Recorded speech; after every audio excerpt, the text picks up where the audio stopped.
Alhamdulillah, syukur kehadirat Allah Subhanahu wa Ta'ala pada siang hari yang berbahagia ini, di awal bulan Desember, satu hari menjelang Milad Gam. Kita berkumpul di majelis ini, di halaman, di pekarangan, di lingkungan kampus Perguruan Tinggi Islam Al-Hilal di Kota Sigli, yang luar biasa suasananya. Dan ketika melihat kehadiran kita pada hari ini, saya jadi teringat bahwa tanda-tanda kiamat sudah sangat dekat. Rame taulinong ni taulatam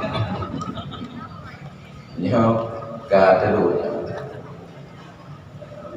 Maka dengan kondisi-kondisi yang seperti ini menjelaskan kepada kita bagaimana perjalanan studi banding Nabi kita Muhammad sallallahu alaihi wasallam dalam peristiwa Isra dan Mi'raj. Ketika beliau kembali dan menyatakan, saat aku berkunjung ke neraka, faraitu aktsara ahli nari an-nisa.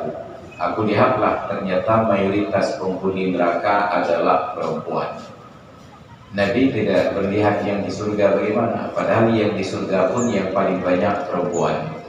Karena perempuan ibadahnya sederhana, tetapi kesenangan kita adalah mempersulit yang mudah-mudah. Makanya falsafah hidup di negeri ini, selama dapat dipersulit, untuk apa dipermudah. Padahal orang perempuan sederhana sekali. Dalam hadis yang diriwayatkan oleh Abdurrahman bin Auf, sahabat Nabi yang super kaya, idza shallatil mar'atu khamsaha wa shamat syahraha wa hafizat farjaha wa ata'at zawjaha qila laha udkhulil jannata min ayyi abwabil jannati syi'ti. Bila seorang perempuan mengerjakan salat fardunya yang 5 waktu, tidak disebutkan di awal waktu, di tengah atau di akhir, tidak dijelaskan berjamaah ataupun furada, sendiri-sendiri. Yang penting salat fardu 5 waktu.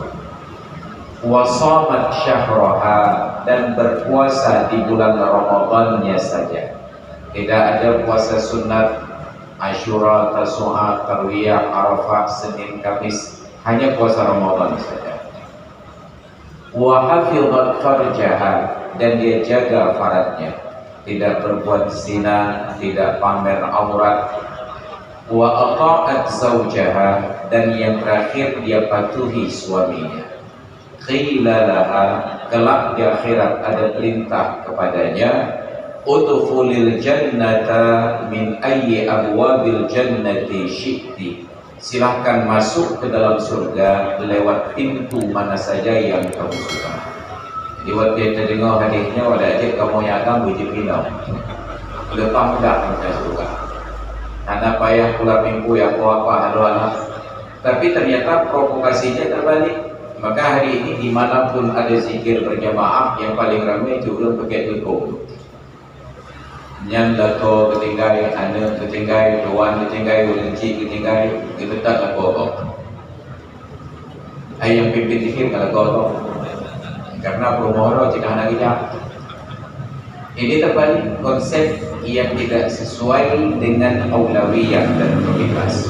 Maka bila Nabi bercerita tentang surga, beliau akan melihat mayoritas penghuni surga juga perempuan. Di mana komunitas itu banyak, disitulah mereka akan memegang peranan.